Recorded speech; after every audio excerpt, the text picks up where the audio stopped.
Pamela Ravassar, bienvenue sur Aime la scène. Vous donnez au théâtre Girasol 65 miles. Est-ce que vous pouvez nous parler de cette pièce? Alors 65 miles, c'est une pièce d'un auteur anglais qui s'appelle Matt Hartley et qui relate l'histoire de deux frères qui se retrouvent après 10 années d'absence. Le frère aîné était en prison et il se décide à retrouver sa fille qu'il a abandonnée il y a 15 ans. Et il l'avait abandonnée parce qu'il avait peur de reproduire le schéma de la violence qu'il avait lui-même subi dans son enfance.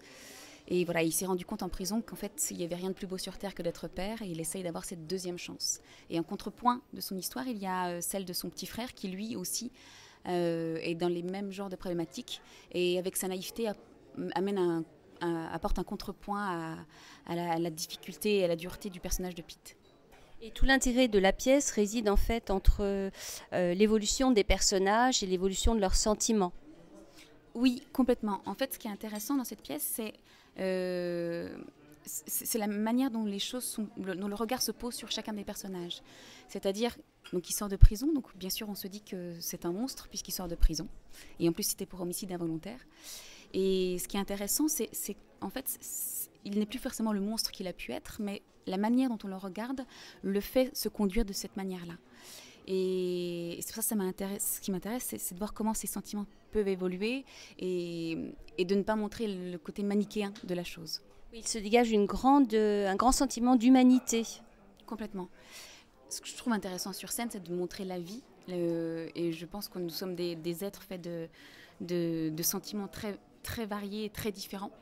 Et qu'on peut changer et que les choses peuvent évoluer. Et ce qui m'intéresse, c'est d'aller toucher l'infime de chacun. Ce qui frappe et ce qui est très plaisant pour le spectateur, c'est la qualité du jeu. Les comédiens, vous les connaissiez? Comment ça s'est passé? Alors, c'est tous des comédiens que je connaissais moi, mais d'univers très différents. Et ça m'a beaucoup plu de mettre dans cette pièce plein de comédiens que j'ai rencontrés soit à l'école, quand j'étais au cours Florence, je suis aussi comédienne, soit en doublage, parce que je fais du doublage, soit un comédien que j'avais vu et que j'aimais vraiment son travail et je voulais travailler avec lui. Voilà, enfin, des choses très différentes. Et puis, justement, comme je suis comédienne, j'ai essayé de les diriger le plus possible et de leur apporter à manger. Chaque phrase, j'essayais de les nourrir et d'amener ce qu'on appelle de la sous-couche. Parce que ce qui m'intéressait, c'était pas ce qui se disait, c'était ce qui ne se disait pas. Tout ce qui avait les non-dits. Exactement. Et donc pour ça, il fallait travailler en profondeur et non pas, fallait gratter le vernis et aller à la surface. Oui, parce que ce sont des personnages effectivement qui ont du mal à exprimer leurs sentiments. Oui, ils ont du mal à communiquer. On est chez les Anglais, donc déjà, ça pose déjà un peu les choses. Et en plus, la trame principale, ce sont ces deux hommes. Et donc, des Anglais et des hommes, ça accentue le fait que la communicabilité soit différente. Et ce qui est aussi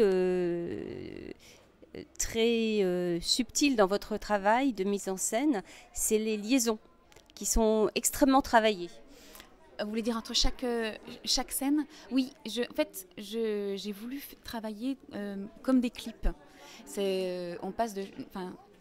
Il y a un road movie, c'est 65 miles, donc c'est la distance qui sépare cet homme de sa fille. Et il y a aussi quelque chose de particulier où on change d'endroit, du coup, dans ce road movie-là. Et moi, je voulais spécialiser ça vraiment en Angleterre. Donc déjà, j'ai voulu mettre de la musique et mettre des musiques à l'instar que de groupes anglais. J'ai demandé ça à mon compositeur. Donc des Clash, des Arctic Monkeys, Mumford & Son. Voilà. Et puis, ça m'intéressait d'accentuer le côté cinématographique de l'écriture avec justement ces clips. Et je voulais voir les personnages. On voit souvent le personnage dans une scène et après on ne sait pas ce qu'il devient. Et moi, ça m'intéressait de se demander qu'est-ce qu'il est, comment il est quand il n'est pas sur scène.